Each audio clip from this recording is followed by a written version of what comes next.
Unboxing la Dulce din Italia. Bun, prima dată avem aceste balune învelite în ciocolată.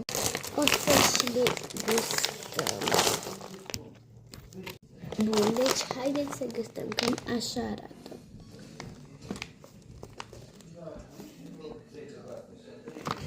Destul de bun. Următorul lucru este acest Skittles.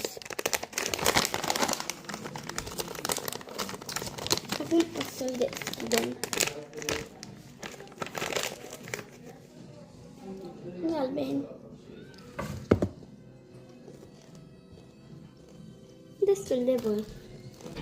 Bun, mai avem această ciocolată.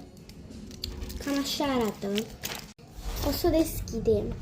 Deci, până la urmă am decis să nu o mai deschidem. Este o ciocolată cu alune. În schimb, o să deschidem această ciocolată.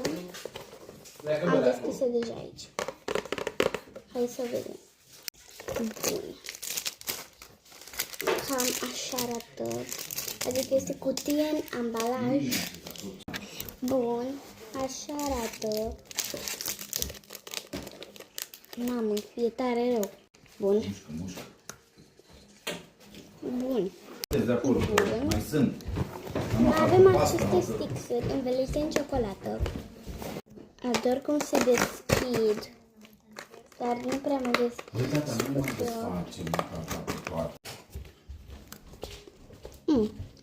Sunt ok. Foarte bun, au gusta Oreo. Bun, o să continuăm în episodul următor. Pa, pupici cu schipici!